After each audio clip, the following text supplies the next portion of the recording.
25/7/2024 રોજ જ્યારે નાઇટ પેટ્રોલિંગમાં આપણી પોલીસ હતી ત્યારે મોડાસા બાજુથી એક સફેદ કલરની હ્યુન્ડાઈ ક્રેટા ગાડી જેનો રજિસ્ટર નંબર જોતા GJ01WF2787 એ પૂર ઝડપે હંકારતા આપણી જે મોડાસા તાલુકાનું બોડી ગામ છે એ બાજુ એ વળાંક વળેલ અને શંકાસ્પદ એની મૂવમેન્ટ છે એનો પીછો કરતા એ બોડી ગામની સીમમાં જ્ઞાનેશ્વર મહાદેવના મંદિર નજીક આવેલ 3 રસ્તા ઉપર એ વાહન ચાલક છે એણે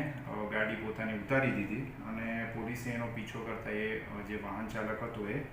નાસી ગયેલો, પરંતુ એ શંકાસ્પદ જે વ્હીકલ હતું એની તપાસ કરતાં એમાં પ્રાથમિક દ્રષ્ટિએ જે પોસ્ટ ડોડા હોય છે, જે માદક પદાર્થ છે એનું હાજરી જણાઈ આવેલ કોથળામાં એ રાખેલ હતા.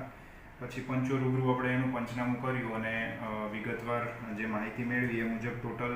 એમાં ક્રેટા ગાડીમાં ટોટલ કોથળા જે હતા એ નંગ 13 હતા, જેમાં પોસ્ટ ડોડાનું કુલ વજન કરતાં એ 254 કિલો અને 372 ગ્રામ થયેલ, જેની કિંમત 7,63,116 રૂપિયા છે અને ગાડીની કિંમત કુલ 10 લાખ ગણીએ તો લગભગ કુલ મુદ્દામાલ છે એ મોડાસા રૂરલ પોલીસ સ્ટેશને 17,63,116 રૂપિયાનો કબજે કરેલ છે.